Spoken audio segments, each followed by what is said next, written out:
nous allons entendre Sylvie Brousseau-Bonalfi, qui est membre de Poètes sans frontières et de la Société des poètes français.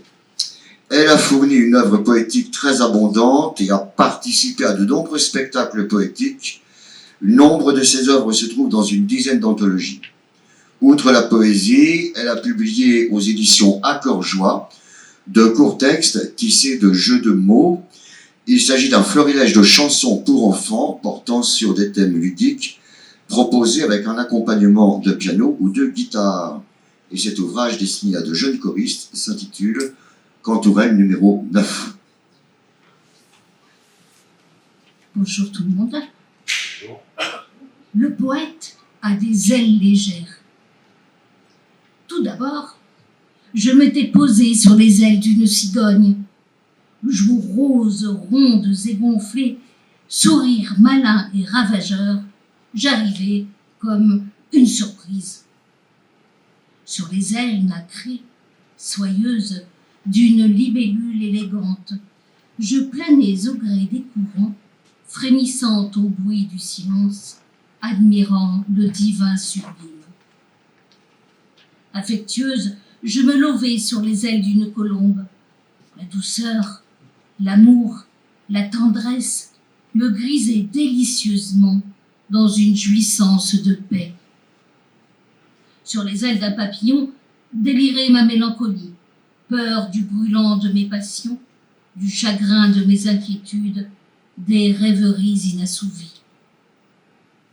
Sur les ailes d'un moulin à vent, le souffle de ma vie glissait, se faufilant discrètement dans les failles de mon corps adulte pour m'emporter vers le céleste. J'aperçus la lueur astrale de mon ange gardien fidèle. Il me fit donc de belles ailes, blanches, duveteuses et légères. Je pris mon envol poétique. Enfin, je m'approchai de Dieu.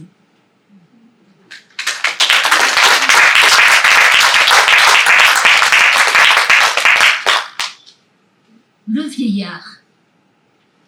En ce jour, je contemple la Seine sur un banc tout près de la fontaine, délaissant mes peines et mes haines au bord du sentier des Troènes. J'entends, à grand-peine boitiller, à un coup tapé de souliers traînés, un vieillard surveillant le pavé au pardessus noir d'antiquité et la tête aux tempes argentées coiffée d'un feutre gris enfoncé, lentement, vers moi, se diriger.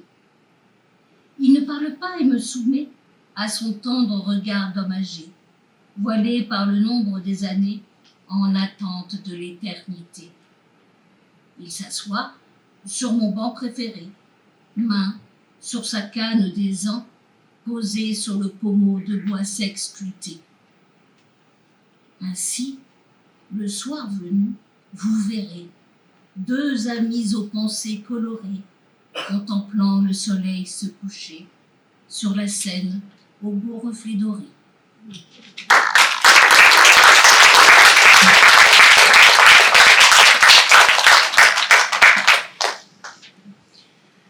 Alors maintenant, Romain Boulmé, qui est une vieille connaissance, Romain.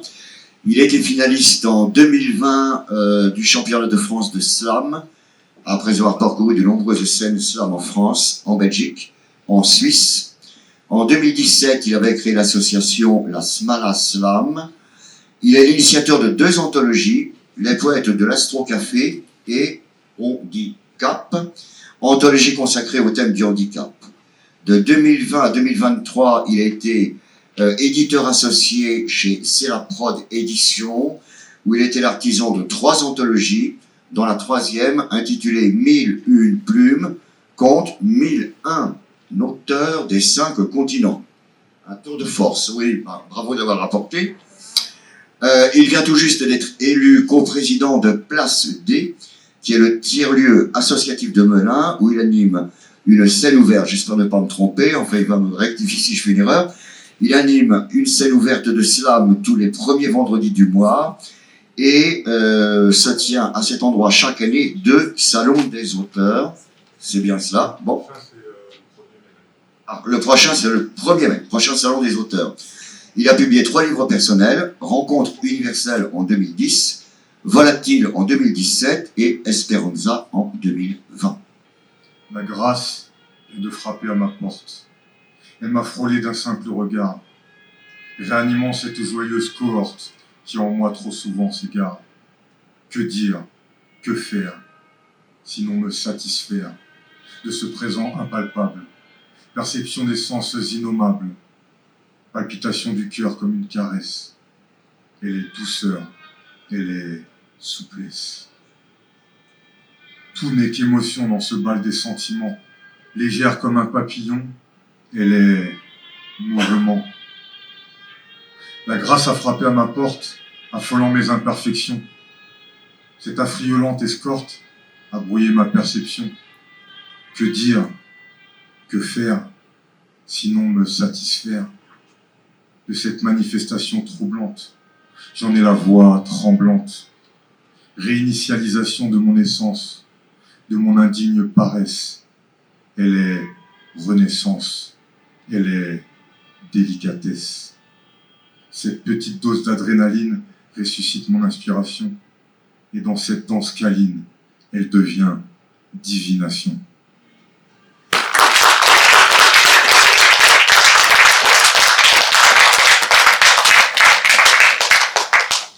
Merci à vous pour votre écoute.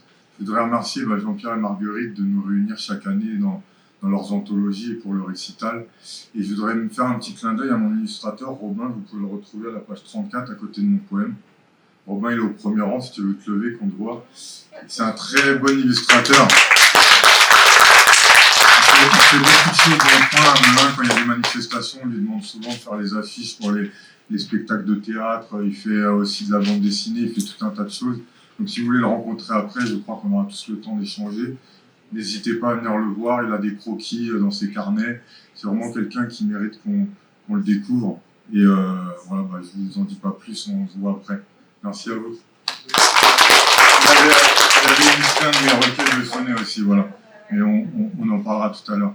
Merci pour votre écoute.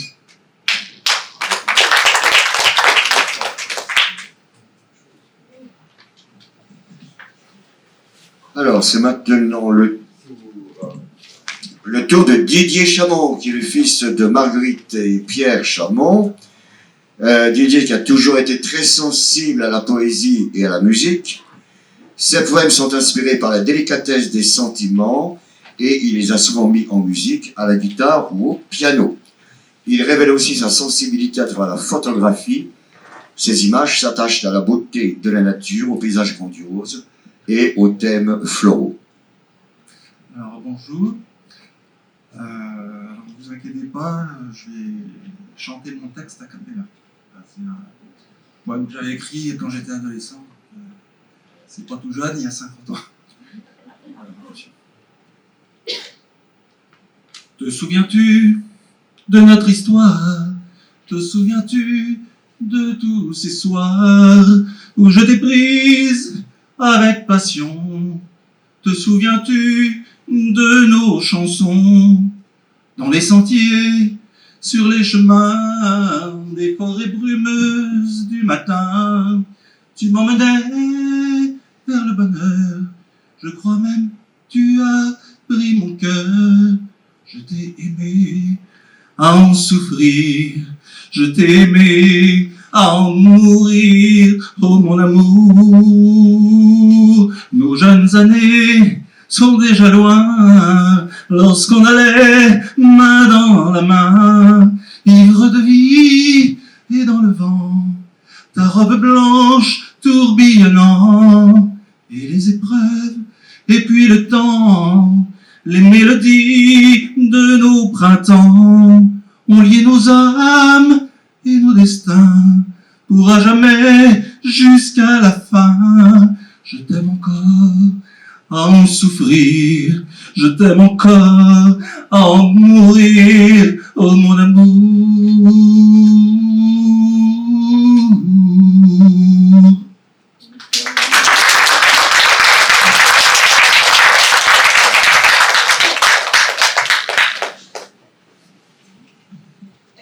Alors, maintenant, maintenant Marguerite Chamon.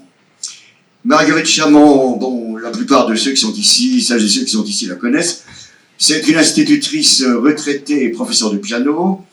Marguerite Chamon a été membre de la Société des poètes français de 1998 à 2020 et elle a assuré la délégation de cette société pour la Seine-et-Marne de 2001 à 2010, puis de 2016 à 2020 avec moi-même.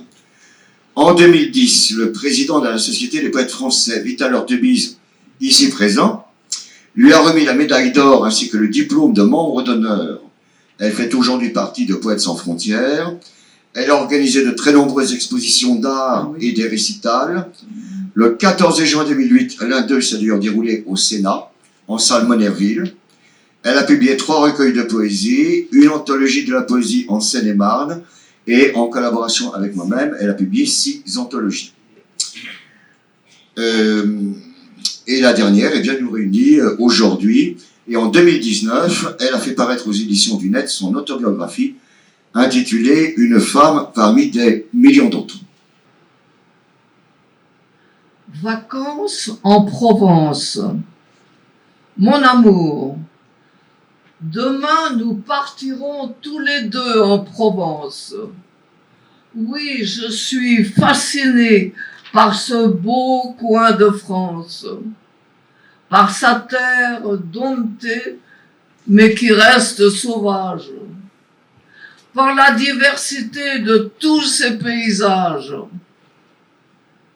J'aime tant son soleil, son accent, son ciel bleu, ses villages perchés, son Rhône impétueux. Nous prendrons, si tu veux, la route d'Avignon. Plus loin, nous saluerons Beaucaire et Tarascon. Admirerons la plaine et les sommets bleutés, écoutant en rêvant les cigales chanter. Un jour, dans la Camargue, aux étangs pleins d'oiseaux, nous pourrons approcher des taureaux, des chevaux. Et dans le Luberon, aux multiples fontaines, nous revigorerons nos croyances chrétiennes. Les abbayes sont là, Sylvacane et Sénanque, pour ranimer en nous l'énergie qui nous manque. Nous nous enivrerons sur le plateau voisin en respirant à fond l'odeur des lavandins. Les gorges du Verdon, aussi impressionnant, m'attirent, c'est certain. Nous resterons longtemps. Sur la côte varoise, au site si joli, nous ferons une halte. C'est un vrai paradis. Bien à l'ombre des pins, au bord des grèves blanches, nous nous reposerons tous les deux sous les branches. Avant notre retour, nous visiterons Nice. Flâner dans les marchés sera un vrai délice.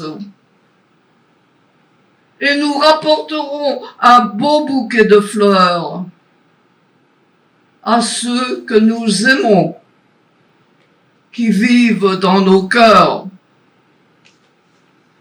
Ô terre de Provence, lieu de méditation, où tant de gens s'en vont chercher l'inspiration. Peintres, sculpteurs, romanciers et poètes, aime ton sol béni, ô toi pays des fêtes.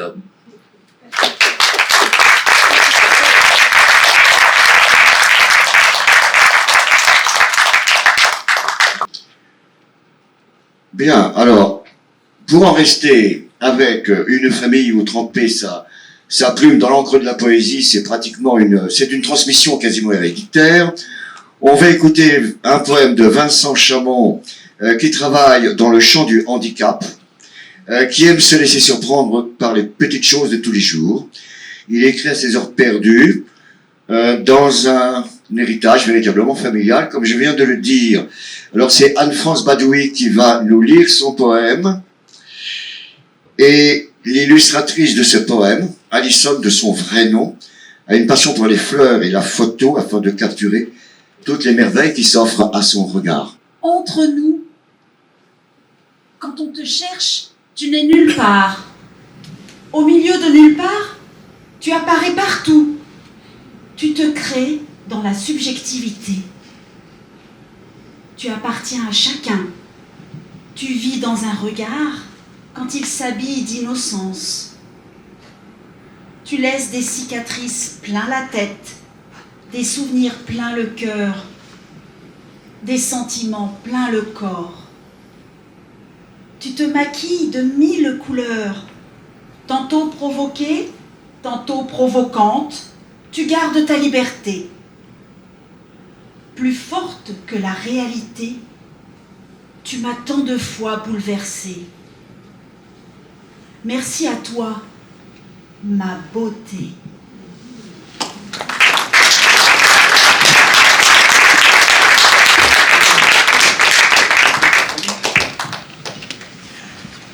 Alors, nous allons maintenant écouter Bernard-Victor Chartier. Bernard-Victor Chartier s'efforce de promouvoir la poésie en milieu rural. Aussi a-t-il lancé en mai 2019, aux médiathèques de Sire, Guillaume et de Conly, dans la Sarthe, un café poésie qui regroupe à ce jour près de 50 membres, dont certains résident hors frontières. Fort de ses rencontres avec Luc Vidal, qui est le fondateur des éditions Le Petit Véhicule à Nantes, et de Jean Lavoué, qui est fondateur des éditions L'Enfance des Arbres à Lorient, il découvre le travail éditorial, ce qui les conduit à créer en avril 2021, avec son épouse Lydie, que l'on va écouter dans un instant, la maison d'édition La Plume de Léonie. Et cette association entièrement consacrée à la poésie met en valeur ses auteurs, organise des lectures à voix haute, dont certaines avec accompagnement musical dans un cadre artistique. En outre, Bernard-Victor Chartier rédige chaque semaine une rubrique intitulée Le Coin des poètes, publiée dans le journal Les Alpes Mancelles Libérées, où il présente des auteurs du monde entier comme des auteurs locaux. Passionné par le collage, il expose ses créations dans les médiathèques et les salles communales, où il anime des ateliers de collage et des ateliers de haïku. Bonjour à tous. Ce petit poème, je l'ai dédié à notre petite fille Léonie, qui va bientôt fêter ses 4 ans et qui adore la lecture, qui adore les livres, elle est tout le temps née dedans. Je vous préviens tout de suite que les 2 derniers vers ne sont pas de moi, ils sont de Christian Bobin. Regarde bien, petite. Les yeux et le cœur grand ouverts, penche-toi, petite. Vois le peuple fourmi, perturbé par tes baskets. Regarde bien, petite, ce chef-d'œuvre. Chaque fourmi connaît son rôle. Larves et pucerons sont à l'abri depuis la nuit des temps. Les yeux et le cœur grand ouverts, pardon. Lève la tête, petite. Vois les nuages, les merveilleux nuages. Il rit, il pleure comme toi, petite. Il joue comme toi à saute-mouton avec le soleil du poète depuis la nuit des temps. Les yeux et le cœur grand ouverts, suis-moi, petite. C'est l'hiver. Les mésanges, les pinsons, les tourterelles, les chardonnerets souhaitent des graines, nous allons les nourrir jusqu'à l'approche de l'été. Écoute-moi, petite. Un jour, tu sauras le Taj Mahal, le temple d'Artémis. Mais aujourd'hui, l'étoile du berger, la petite, la grande ours et les oiseaux du ciel de ton ciel ont besoin de toi. Les yeux et le cœur grand ouverts. Le bout du monde et le fond du jardin contiennent la même quantité de merveilles.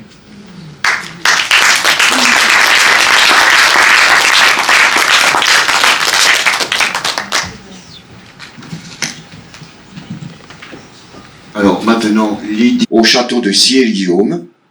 En juin 2021, elle participe à un ouvrage collectif avec 6 autres poètes sartois, intitulé Café Poésie à Ciel-Guillaume, publié par la plume de Léonie. En juin 2022, elle signe un recueil très intime, intitulé « Et si mon âme veut danser », qui est un récit autobiographique de son voyage initiatique dans le désert du Sinaï, suivi de 25 poèmes illustrés de montages photos en résonance intime avec la dimension spirituelle et artistique de cette expérience fondatrice. Elle participe bien évidemment au Café Poésie tenu dans les médiathèques de Ciel-Guillaume et de Conly. Après lecture de son poème en prose, qui s'intitule Reine de Saba, elle nous lira Le silence de Nathalie Buchot, qui appartient aussi au Café Poésie de Ciel-Guillaume, et dont elle nous dira quelques mots peut-être.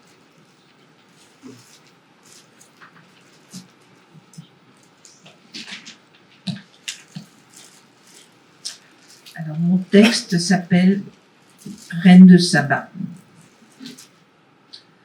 La grande ville m'appelle, avec ses avenues, ses grands magasins, ses boutiques, ses terrasses. Je vais au plus pressé et cours jusqu'au métro. Là, je vois une foule de gens contrariés, remonter précipitamment car le trafic est interrompu pour une durée indéterminée. Urgent de ne pas céder à la tension collective ni d'attendre à l'ombre en sous-sol. Je saisis plutôt l'opportunité d'une longue et lente marche jusqu'au fleuve. Finalement, je suis plus attentive au clin d'œil de la nature qu'aux vitrines. Je suis émerveillée par les prouesses d'un printemps suffisamment têtu pour encourager les plus délicates fleurettes à pousser entre asphalte et encoignure de murs, tandis que les marronniers dispersent pétales et aigrettes au gré de la brise. Le ciel est dégagé, la température est douce, le sourire aux lèvres, je goûte pleinement le plaisir de la balade. Une ravissante jeune femme, vêtue d'une robe fleurie et d'un adorable chapeau de paille, vient à ma rencontre avec une démarche aussi déterminée et sautillante que celle d'un moineau gourmand. Est-ce son allure, son chapeau, sa robe virevoltante? J'ai la sensation qu'elle ouvre le passage à toute une lignée de femmes libérées, un monde de contes et légendes, de connivence, de sensualité, de danses incandescentes et de joyeuses espérances. Arrivée à ma hauteur, son regard brûlant captive le mien. Elle me gratifie d'un large sourire et déclare, en détachant chaque syllabe, « Vous êtes très belle, madame. » J'ai à peine la force de murmurer un merci avant que l'ange ne me dépasse et disparaisse au coin de la rue. Touchée en plein cœur, je laisse résonner ces paroles au plus profond, cette manne guérisseuse de toute flétrissure, rides, cernes, rondeurs, cicatrices. Je savoure cette reconnaissance, cette célébration de ma beauté intérieure unique et pourtant présente en chacune. Me voici rayonnante reine de Saba, consacrée par ma sœur, pour devenir à mon tour émissaire du printemps, de la magie et de l'amour.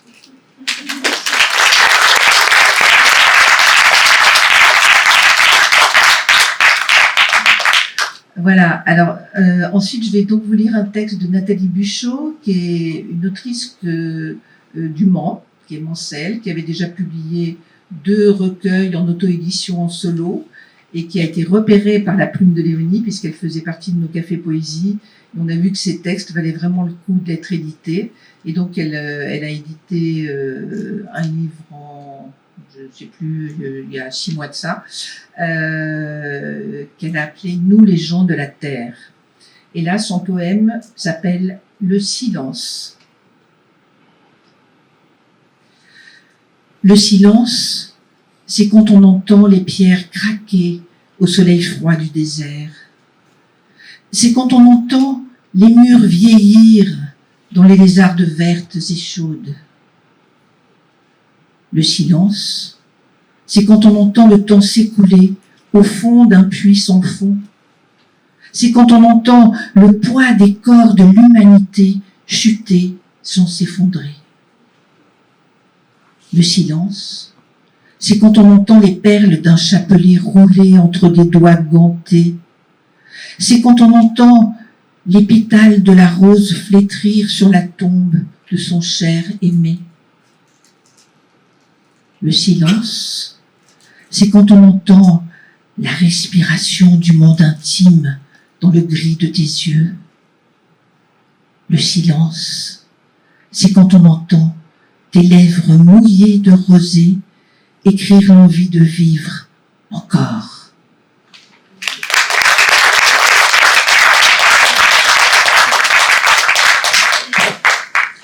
Voilà, bien maintenant on arrive au quart d'heure de guitare avec Michel Berda et Marwan, je ne sais pas lequel des deux va venir. Ou les deux? C'est Marwan, bon.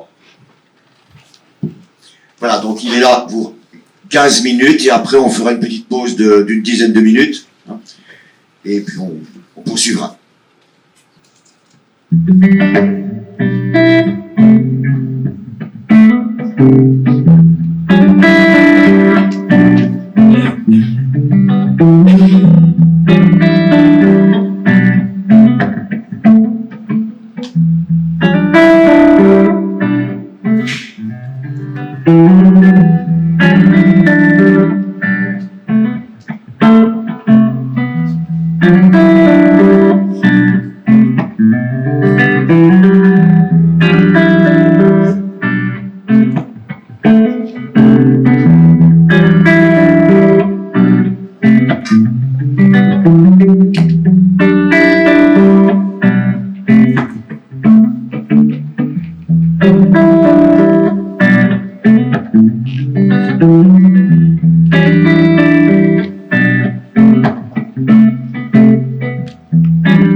Alors nous allons reprendre avec Michel d'Ancel.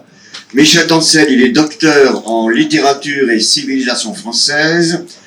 Il est diplômé de l'école pratique des hautes études où il a soutenu sa thèse de doctorat sur Tristan Corbière. Il a produit une œuvre très abondante qui a été consacrée par de prestigieux prix littéraires, entre autres le prix des bouquinistes, le prix de l'humour noir et alors surtout, pour un roman policier, le prix du Quai des Orfèvres. Il a publié des études littéraires, de nombreux essais et des romans, parmi lesquels une particularité, Le Train de nulle part, une œuvre très originale et qui a été remarquée par la presse tant française qu'étrangère, puisqu'il s'agit d'un roman sans verbe. Le seul roman sans verbe qui a été écrit. Alors, son roman a eu les honneurs de la presse en France et à l'étranger. C'est un spécialiste de l'insolite. Il a écrit des ouvrages sur Paris, sur les cimetières parisiens, mais aussi sur ces marginaux auxquels la société doit finalement beaucoup, à bien y réfléchir, les excentriques. Poète avant tout, il a publié aux éditions Le Guichen en 2007 La Marelle Bleue. Et notons enfin qu'il publie régulièrement une revue numérique intitulée La Goélette. Alors, c'est sa compagne et illustratrice, Estelle Lizima, qui va nous lire son texte. Le ciel, de plus en plus raboté par l'immensité du mystère initial, à l'image d'une tapisserie tissée par des mains accourues de nailleurs majuscules, réveille en nous d'indescriptibles séismes immergés dans le tréfonds de notre imaginaire. Face à l'endormissement contagieux des saveurs mentales, affectives, viscérales, tripales, sensitives, avoisinantes, nous ne serons jamais aptes à décrypter par un vocabulaire approprié la densité du silence qui s'échappe de nos lèvres face à l'essence même de l'émerveillement. Les capucines les moins obtuses du cœur ne parviendront jamais, elles aussi, à tutoyer les coccinelles. Alors, pourquoi voudriez-vous que l'on parvienne à raconter le ciel tel qu'en lui-même? C'est un peu comme si on demandait à la Guadeloupe, Corosol en main, d'épeler son histoire peuplée de larmes.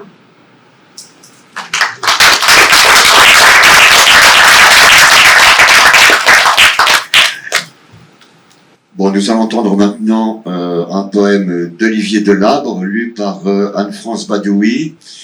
Olivier Delabre est un poète qui a été encouragé dans sa démarche poétique par Michel d'Ancel.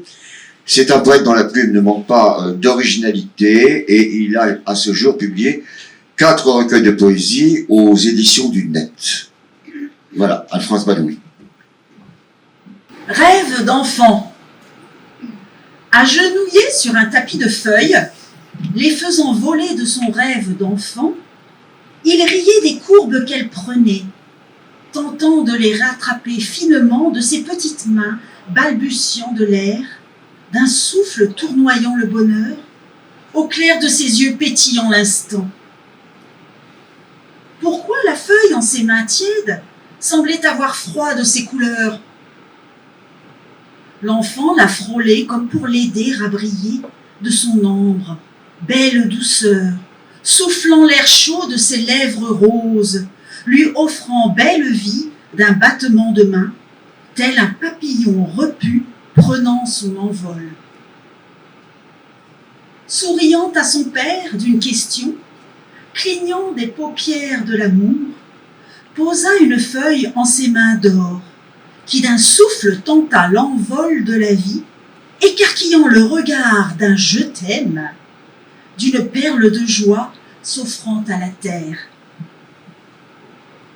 L'enfant posa main sur joue de sa maman, la conviant à l'amour comme il se doit, et s'écoula, seconde perle diaphane, irisant l'instant d'un bonheur d'un baiser, de toutes les saisons comme de l'automne, d'une mélodie d'un enfant aimant la vie.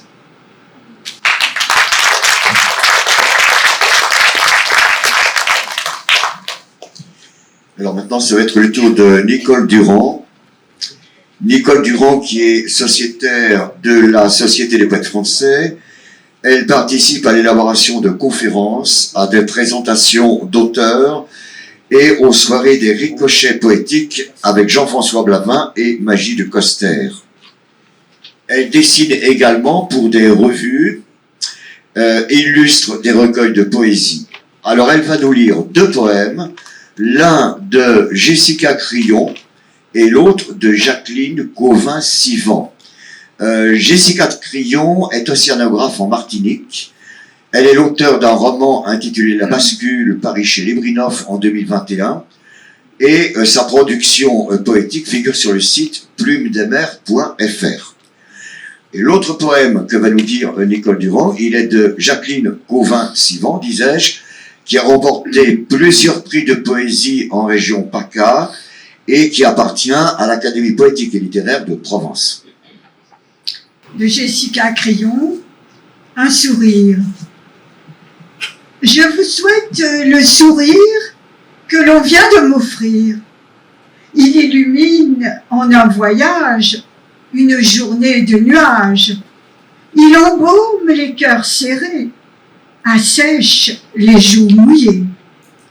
Un sourire, ça déconcerte même les mauvaises têtes. Les plus grincheux sont désarmés quand un sourire leur est confié. Offrez-les donc à outrance, vos lèvres qui balancent, vos paires de fossettes, vos rides de lumière, vos bouches qui dansent.